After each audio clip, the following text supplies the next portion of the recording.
저희 교회 1층에는 교육자실에 있는 거 다 아시지요?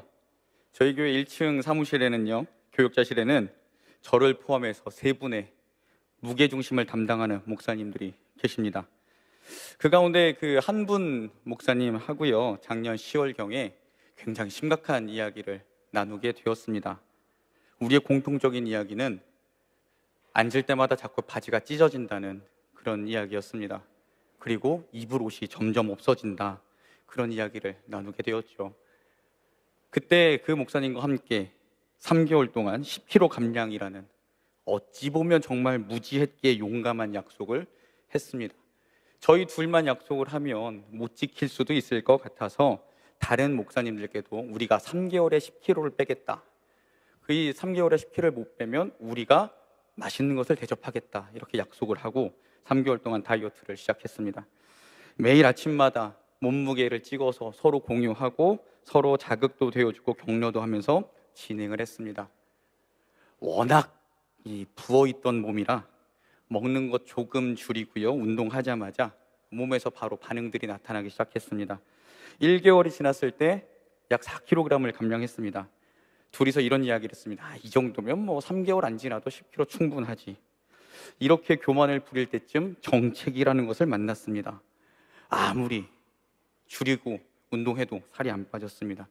가장 큰일 난 것은 1월 17일 날 몸무게를 공개하기로 했는데 약 2주 전서부터 아예 몸무게가 요지부동이었습니다. 일주일 정도 남았을 때는 정말 몇백 그램. 둘이서 그렇게 얘기를 했습니다. 야, 300g이 그렇게 안 빠지더라. 둘이 그렇게 이야기를 했습니다. 무엇을 입에 조금만 넣기만 해도 몇백 g이 그냥 오르락 내리락 이렇게 했습니다. 그렇게 일주일을 진짜 물과 최소한의 음식만 먹으면서 버텼던 기억이 있습니다. 여러분, 결과는 어땠을까요? 1월 17일이 주일이었는데요, 주일날 모든 사역을 마치고 저희가 둘이서 거의 같은 시간에 몸무게를 재서 서로 공개를 했습니다. 정말 기가 막히게 둘 다 딱 10kg 감량에 성공했습니다. 근데 여러분, 이 살 뺀 게 중요한 게 아니라 유지하는 게 더 중요하다 그러잖아요. 3달 동안 고생한 저를 위해서 한 달 동안 잘 먹었습니다. 잘 먹었습니다. 예. 그래서 사순절이 2월 17일 지난 수요일이었는데요, 사순절에 주님의 고난에 동참하기 위해 이제 또다시 절제해야겠다라고 하면서 몸무게를 달아보았습니다. 몇 킬로가 쪘을까요? 정확하게 3.5kg가 쪘습니다. 이렇게 사람들은 자신들의 외모를, 그 외적인 보이는 것을 가꾸기 위해서 굉장히 시간과 많은 그 정성을 투자를 합니다. 여러분, 혹시 그루밍족이라는 이야기를 단어로 들어보셨습니까? 그루밍족이란 단어를 인터넷에서 찾아보니까 원래는 마부가 말을 빗질을 해주고 그 관리하는 것에서 시작이 되었다고 합니다. 현재는 여성들의 뷰티에 해당하는 남성들의 미용 용어로 쓰인다고 하지요. 몸을 치장한다는 뜻의 그루움에서 파생된 말로 패션과 미용에 아낌없이 투자하는 남성들을 일컫는 신조어가 그루밍족이라고 합니다. 이제는 패션과 미용에 그치지 않고 피부, 두발, 치아는 물론 성형수술까지 포함하는 그 의미로 계속 확대되고 있다고 하는데요, 이렇게 외모를 가꾸는 것은 여성의 전유물이라고 우리는 생각을 했었습니다. 그런데 지금은 많은 남성들도 외모를 가꾸는 시대가 되었다고 합니다. 사랑하는 여러분, 우리는 외모를 가꾸기 위해서 얼마나 많은 시간을 투자를 하십니까? 혹은 우리의 재정을 투입하십니까? 또 얼마나 많은 관심을 기울여서 건강이나 이런 것들에 몰두하고 계십니까? 그러면 여러분, 혹시 이렇게 질문을 바꿔드려도 되겠습니까? 우리는 우리의 내면을 가꾸는 데는 얼마만큼의 시간을 투자하고 얼마만큼의 그 마음을 쏟으십니까? 내면을 가꿀 시간이 없어요, 너무 바빠요, 이렇게 말씀하시는 분들도 있으신데요, 여러분, 우리 자신 한번 잠깐만 보시겠습니까? 우리 교회 나오기 전에 여러분, 혹시 가정에서 예배를 드리실지라도 우리는 예배를 위해 대강 준비하고 예배 자리에 나오지 않습니다. 물론 하나님 앞에 와야 함으로 굉장히 잘 가꾸고 오신 것은 잘하신 일입니다. 그렇게 외모를 가꾸고 준비하는 만큼, 그렇다면 여러분, 우리는 우리의 마음에, 우리의 내면에 얼마만큼의 가꿈의 시간을 갖고 계십니까? 최근 우리나라에 경악을 금치 못할 몇 가지 사건들이 이어서 발생했지요. 어린아이를 입양해다가 학대를 해서 죽게 만든 사건도 있었고요. 생후 2주도 안 된 아이가 분유 먹다가 토했다고 그 아이를 학대해서 죽음에 이르게 한 사건 등 정말 우리가 생각할 때 말도 안 되는 사건들이 계속해서 우리 사회를 덮고 있습니다. 그리고 그런 사건들이 나올 때마다 우리는 정말 씁쓸함을 금치 못하지요. 그런데 우리는 그런 사건들이 일어날 때마다 어떻게 하시죠? 저런 손가락질을 하곤 합니다. 그리고 그들을 정죄하고 비난합니다. 그런데 그 사람들과 우리는 다른 사람들일까요? 우리의 마음은 그 사람들과 과연 다른 마음일까요? 우리의 마음속엔 과연 어떤 것이 들어있을까요? 예수님 마태복음 15장에서 이렇게 말씀하십니다. 입에서 나오는 것들은 마음에서 나오노니 이것이야말로 사람을 더럽게 하느니라.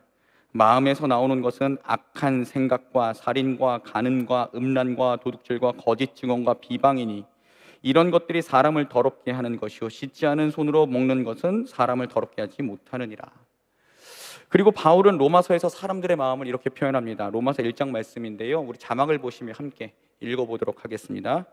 또한 그들이 마음에 하나님 두기를 싫어하며 하나님께서 그들을 그 상실한 마음대로 내버려 두사 합당하지 못한 일을 하게 하셨으니 곧 모든 불의, 추악, 탐욕, 악의가 가득한 자요 시기, 살인, 분쟁, 사기, 악독이 가득한 자요 수군수군하는 자요 비방하는 자요 하나님께서 미워하시는 자요 능욕하는 자요 교만한 자요 자랑하는 자요 악을 도모하는 자요 부모를 거역하는 자요 우매한 자요 배약하는 자요 무정한 자요 무자비한 자라. 아멘. 이런 것만 있겠습니까? 바울이 대표적으로 적은 거겠죠. 성경에서는 인간의 마음을 뭐라고 표현합니까? 인간의 마음엔 선한 것이 없다, 이렇게 이야기를 합니다. 그렇다면 우리의 마음도 별반 다르지 않을 터 우리의 마음도 다른 사람들의 마음과 같아서 온갖 악한 것이 가득한데, 여러분, 우리는 우리의 마음을 어떻게 해야 하겠습니까? 그냥 온갖 악한 것과 죄 속에 굴러다니도록 내버려 두어야 하겠습니까? 그렇다면 또 그냥 내버려 두면 어떻게 되겠습니까? 마음속에 가득한 것과 죄악들이 우리의 생각과 말과 행동을 지배하지 않겠습니까? 여러분, 마태복음 13장에 나와 있는 4가지 밭의 비유를 잘 아시지요? 정말 그 좋은 밭은 어떻게 해야지 좋은 밭이 됩니까? 그 밭이 좋은 밭이 되려면 열심히 호미질하고 쟁기질하고 다 솎아내야지요. 여러분, 길가는 어떻게 되면 될까요? 그 좋은 밭을 가만히 두면, 아무런 관리도 안 하고 가만히 두면 그냥 길가처럼 됩니다. 예, 그래서는 아예 씨앗이 들어가지 못하는 그런 흙이 되고 말겠지요. 그럼 여러분, 우리는 어떻게 해야 하겠습니까? 예수를 믿는다고 하면서도, 교회 다닌다고 하면서도 그냥 악한 것과 죄악의 모습들이 우리를 이끌어가고 우리의 생각과 말과 행동을 지배하도록 내버려 두어야 하겠습니까? 아니면 또 그냥 될 대로 되라, 이 짧은 인생 이렇게 산들 어떠하고 저렇게 산들 어떠하리 하면서 그냥 하여가 부르는 심정으로 그냥 우리 삶의 자리를 살아가시겠습니까? 잠언서 4장 23절에 보면 이런 말씀이 기록되어 있습니다. 우리 함께 읽어볼까요? 시작. 모든 지킬 만한 것 중에 더욱 내 마음을 지키라. 생명의 근원이 이에서 남이니라. 아멘. 잠시만 자막 띄워주십시오. 뭐라 그러죠? 모든 지킬 만한 것 중에 어떻게 하라고요? 더욱 내 마음을 지키라고 합니다. 근데 이 더욱이라는 단어를 영어에서는 all diligence라고 합니다. 근면함으로 지키라고 그렇게 이야기를 하지요. 제가 신학교 다닐 때 저희를 가르쳐 주셨던 교수님 중에 제가 참 존경하는 박경수 교수님이란 분이 계신데요, 그분께서 이 말씀을 묵상하신 글을 어느 곳에 올려놨는데 제가 한번 읽어보겠습니다. 마음을 지킨다는 것은 참으로 어려운 일입니다. 잠시라도 여유를 부리면 마음은 딴 길로 빠져버립니다. 정말 한시도 마음을 놓을 수 없습니다. 그래서 성경에서는 모든 근면함으로 마음을 지키라고 했나 봅니다. 자기의 마음을 지킬 수 있는 사람은 참으로 위대한 사람입니다. 내 마음인데도 내 마음대로 할 수가 없는 것이 마음이기 때문입니다. 그래서 또한 성경은 자기의 마음을 다스리는 사람은 성을 점령한 사람보다 낫다라고 했나 봅니다. 옛 사람들은 무감어수 감어인이라는 말을 했습니다. 물에다 얼굴을 비추지 말고 사람들에게 자신을 비추어 보라는 말입니다.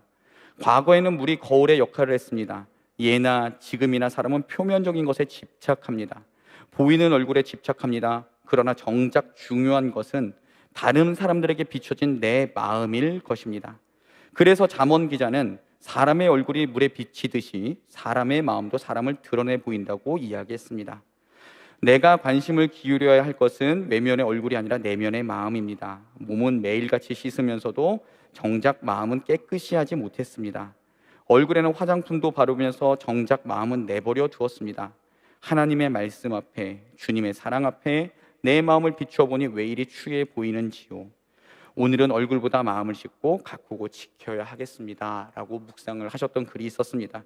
예, 교수님은 우리의 마음 가꿈이 그리도 중요함을 짧은 글을 통해 나타내셨는데요, 정말 우리는 우리의 마음을 어떻게 가꾸고 지켜야 하겠습니까? 오늘 우리가 잠시 같이 읽었던 잠언서 4장 23절의 말씀 중에 지키다라는 단어가 있었는데요, 이 단어는 농업시설과 군사시설 등을 지키는 것을 말합니다. 옛 이스라엘이라는 나라에서 농업시설 얼마나 중요할까요? 거기서 모든 나라의 부가 나오니까요, 굉장히 열심히 지키겠죠. 군사시설, 다른 나라의 침입을 방비해야 되기 때문에 엄청나게 열심히 그곳을 지킬 것입니다. 그냥 마음을 지키다라는 것은요, 그냥 지키는 것이 아니라 매우 충실하게 지키는 것을 의미합니다. 마음을 지키라는 것에 대해서 잠언 기자는요, 정말 죽으림을 다해 우리의 마음을 지켜야 한다고 이야기를 합니다. 그런데 사랑하는 여러분, 요새 우리의 마음 지키기가, 무엇보다 하나님을 향한 그 마음 지키기가 어떠십니까? 쉬우시던가요? 예배와 봉사, 친교가 당연하던 그 시절과 비교하여 우리는 하나님을 향한 우리의 열정과 마음 정말 잘 지키고 계신지요? 오늘 우리가 읽은 히브리서는요, 요즘 우리 같은 시대를 살았던 성도들을 향한 권면의 말씀이라고 할 수 있습니다. 히브리서는요, 수신자가 누구인지 정확하게 드러나 있지는 않습니다. 그렇지만 히브리서 8장부터 10장에 기록된 구약의 제사법을 자세히 설명하면서 예수 그리스도로 설명하는 것을 보아서 히브리서의 수신자는 아마도 디아스포라 유대인들 중에서 개종한 사람들일 것이라고 많은 성경학자는 이야기를 합니다. 그런데 그 유대인들이 처한 현재의 상황을, 그들이 있는 그 삶의 자리를 히브리서 6장에서는 우리에게 이렇게 알려줍니다. 한번 빛을 받고 하늘의 은사를 맛보고 성령에 참여한 바 되고 하나님의 선한 말씀과 내세의 능력을 맛보고도 타락한 자들은 다시 새롭게 하여 회개할 수 없나니 이는 그들이 하나님의 아들을 다시 십자가에 못 박아 드러내놓고 욕되게 함이라. 히브리서 기자가 왜 히브리서를 받는 사람들에게, 그 편지를 받는 사람들에게 이렇게 글을 썼겠습니까? 한번 빛을 보고 하늘의 은사를 맛보고 성령에 참여한 자가 되었으나 타락한 자들이 있다라고 이야기를 합니다. 즉 예수를 믿다가 우리는 알지 못하지만 그들이 겪은 고난, 아픔으로 인해 더 이상 예수 못 믿겠다고, 교회 공동체에 속하지 않겠다고 떠나간 이들이 있었다는 것을 우리는 말씀을 통해 알 수 있습니다. 그래서 히브리서를 기록한 사람은 이 편지를 받는 여러분, 비록 힘들고 어렵고 아프고 눈물 나고 굉장히 핍박받는 상황이지만 여러분, 그래도 우리가 믿음을 지켜야 하지 않겠습니까? 라고 권면하는 책이 히브리서입니다. 우리는 지금 기록된 하나님의 말씀을 책으로 읽을 수 있기에 지금 그들의 상황을 아주 조금은 이해할 수 있습니다. 그러나 우리는 그들이 겪은 아픔과 핍박, 서름 등을 정확하게 알 수는 없습니다. 당시 히브리서가 기록될 그 당시 초대교회에서 예수를 믿는다는 것은 우리의 상상을 초월하는 어려움을 겪는 것이라고 할 수 있습니다. 이 편지를 주고 받을 때 당시에 예수를 믿게 되면요, 자신의 속한 모든 공동체에서 배척을 당했습니다. 족보에서 지워지기도 했고요, 옥에 갇혔고요, 심지어는 믿는 사람들끼리 원형 경기장에서 서로 찔러 죽이기도 했고요, 짐승하고 싸우기도 했습니다. 히브리서 11장은 그런 상황을 이렇게 묘사하고 있습니다. 또 어떤 이들은 조롱과 채찍질 뿐 아니라 결박과 옥에 갇히는 시련도 받았으며 돌로 치는 것과 톱으로 켜는 것과 시험과 칼로 죽임을 당하고 양과 염소의 가죽을 입고 유리하여 궁핍과 환난과 확대를 받았으니 이런 사람은 세상이 감당하지 못하느니라. 그들이 광야와 산과 동굴과 토굴에 유리하였느니라. 아멘. 상상할 수 없는 핍박 가운데 있는 사람들이 이제는 예수를 믿지 않겠다고 예전의 상태, 즉 자신이 예전에 있던 그 상태로 돌아가겠다고 하는 그런 상황에 놓인 사람들에게 그래도 믿음의 주요 온전케 하시는 예수를 끝까지 붙잡고 믿자고 권면하는 말씀이 히브리서의 주된 내용입니다. 여러분, 히브리서를 받는 그 사람들은 이 편지를 받고 읽으면서 어떤 생각을 했을까요? 이 편지를 기록한 사람은 이 편지를 받는 사람들이 어떻게 마음을 지키기를 원했을까요? 그래서 히브리서를 기록한 사람의 마음처럼 하나님에 대한 마음과 신앙에 대한 열정을 지키기 어려운 요즘을 살아가는 우리를 위해 오늘 주일 말씀을 준비하면서 말씀의 제목을 오늘 주보에 기록된 대로 한번 잡아보았습니다. 예수를 깊이 생각하라. 우리 한번 같이 해보시겠습니까? 예수를 깊이 생각하라. 예수를 깊이 생각하라. 우리는 우리 스스로 마음을 지키기가 참 어렵습니다. 우리가 처해 있는 여러 상황 속에서 정말 죽을 힘을 다해 마음을 지키고 신앙을 지키려고 발버둥치고 노력해도 계속해서 좌절하고 낭망하는 우리의 모습을 보면서 실망합니다. 우리 스스로는 나라를 지키는 것처럼 우리의 열정을 다해 성을 지키고 수비하는 것처럼 마음을 지켜보지만 어느샌가 우리의 마음은 외부의 적에게 함락되어 있는 것을 우린 경험하곤 합니다. 그래서 내가 예수를 믿는지 안 믿는지 분간을 못하다가 신변에 어떤 일을 겪으면 오늘 히브리서의 독자들처럼 믿음을 놓아버리고 싶은 마음이 마음속에서 불쑥불쑥 올라올 때가 한두 번이 아닙니다. 그런 히브리서를 받는 사람들과 지금 현재를 살아가는 우리를 위해 히브리서를 기록한 사람은 오늘 우리가 읽은 말씀의 시작을 이렇게 시작합니다. 그러므로라는 접속사를 사전에서 찾아보니 앞에 말한 내용이 뒤에 말하는 사실의 원인, 조건, 근거가 됨을 나타내는 부사라고 정의합니다. 그럼 우리가 읽은 본문 히브리서 3장 1절 바로 앞에는 어떤 내용이 있는지 한번 살펴봐야 되지 않겠습니까? 그래서 제가 히브리서 2장의 마지막 절인 18절의 말씀을 읽어봤더니 예수님에 대해서 이렇게 설명을 합니다. 함께 읽어보겠습니다. 그가 시험을 받아 고난을 당하셨은즉 시험 받는 자들을 능히 도우실 수 있느니라. 아멘. 히브리서 2장은요, 예수님에 대해서 천사보다 더 뛰어난 존재이시다라고 설명을 하고 있습니다.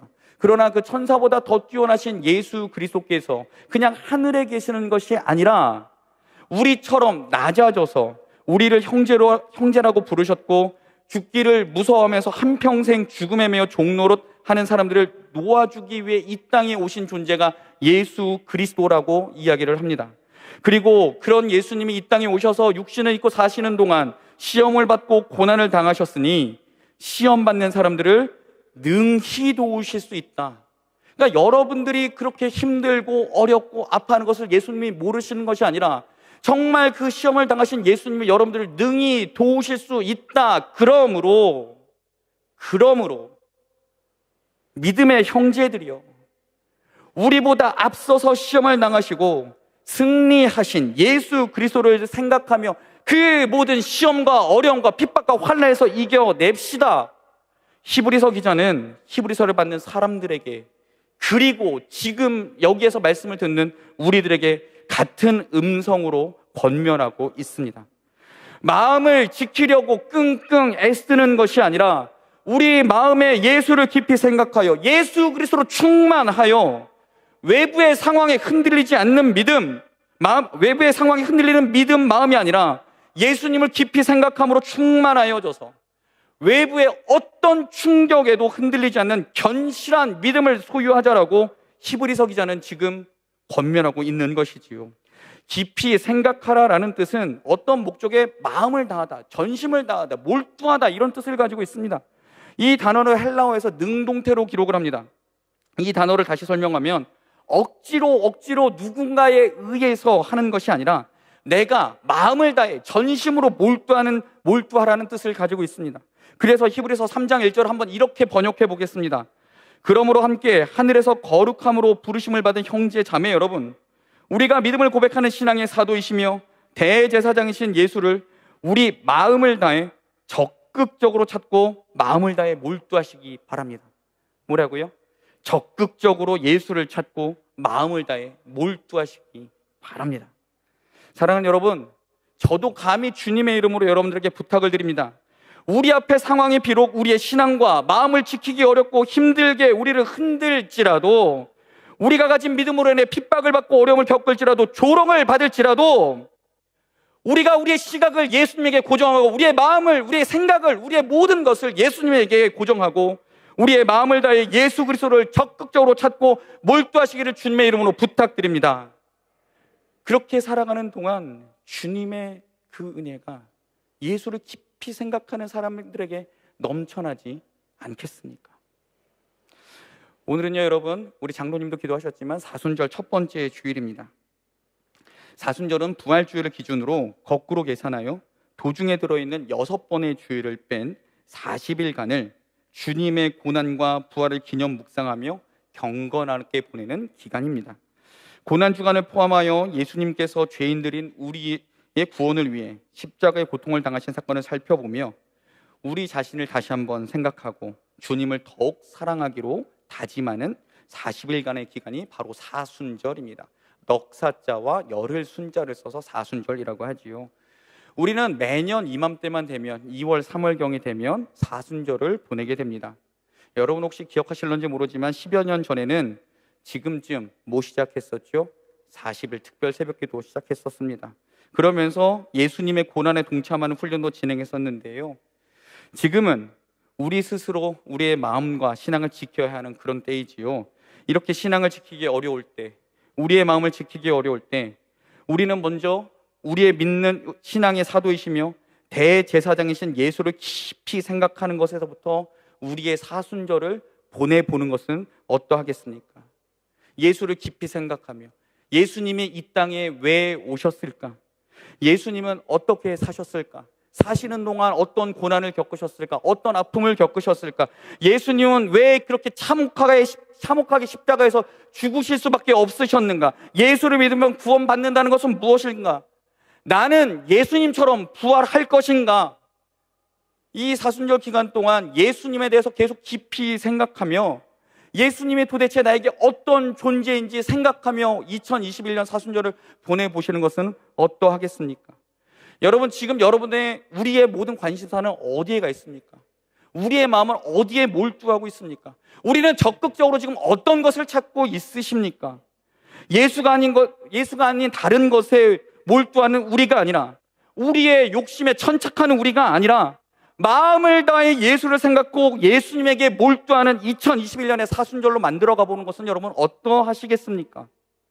이미 4일이 지났으니 앞으로 남은 36일의 사순절 기간 동안 예수님을 깊이 생각하고 보내고 난 후에 맞이하는 부활절은 또 다른 의미로서의 부활절이 우리에게 되지 않겠습니까? 우리는 늘 예수 천국, 예수 부활을 이야기합니다. 그러나 그 이전에 예수님이 우리와 같은 몸을 입고 사셨고 죽으셨다는 것은 잘 생각하지 않습니다. 그래서 늘 영광의 예수만 생각하고 십자가에 달린 예수에 대해서는 외면을 합니다. 그러나 여러분, 부활의 영광을 논하기에 앞서 예수님이 우리를 돕기 위해 우리와 같은 모습으로 오셨고 사셨고 우리와 같은 시험을 겪으셨고 우리를 위해 십자가에서 피 흘리고 돌아가셨다는 예수님에 대해서 깊이 생각하며 묵상하며 예수의 뜻대로 살겠다고 다짐하는 그 사순절이 된다면 2021년 우리의 사순절은 예년에 경험하지 못했던 주님의 놀라운 은혜와 사랑을 경험하는 그런 사순절이 되지 않겠습니까? 감히 주님의 이름으로 다시 한번 부탁을 드립니다. 사랑하는 장속의 성도 여러분, 이번 사순절만큼은 다른 것을 찾지 않으시길 바랍니다. 다른 것에 전념하지 않길 바랍니다. 다른 것에 몰두하지 않길 바랍니다. 오직 예수를 깊이 생각하고 예수에게 몰두하고 예수에게 전심을 다해 예수님을 찾으실 수 있는 여러분들 되시기를 주님의 이름으로 축원합니다. 사랑하는 여러분, 비록 우리의 삶이 어렵다 할지라도, 비록 우리의 믿음 지키기가 어렵다 할지라도, 비록 우리의 신앙 지키기가 어렵다 할지라도 우리 믿는 믿음의 사도이시고 대제사장이신 예수를 깊이 생각하며 그 모든 어려움을 이겨내야 하지 않겠습니까? 그것이 오늘 히브리서 3장 1절을 통해서 우리에게 주시는 말씀 아니겠습니까? 사랑하는 여러분, 우리의 삶의 자리가 녹록지 않다라는 것 잘 알고 있습니다. 아니, 저는 잘 모릅니다. 여러분들의 삶의 자리가 더 힘드시겠죠. 하지만 그럼에도 불구하고 그 자리에서 예수를 깊이 생각하며 살아갈 때 하나님의 은혜와 사랑과 하나님의 놀라우신 모든 것들이 우리에게 충만하게 될 줄 믿습니다. 우리 다시 한번 오늘 말씀의 주제를 다시 한번 외쳐보도록 하겠습니다. 제가 먼저 하겠습니다. 예수를 깊이 생각하라. 예수를 깊이 생각하라. 예수를 깊이 생각하라. 이 구호가 그냥 울리는 소리가 아니라 나 자신에게 하는 소리로, 내 내면의 소리로 같이 녹아나서 손과 발로 녹여낼 수 있는 2021년의 사순자 되시기를 주님의 이름으로 부탁드립니다. 기도하겠습니다.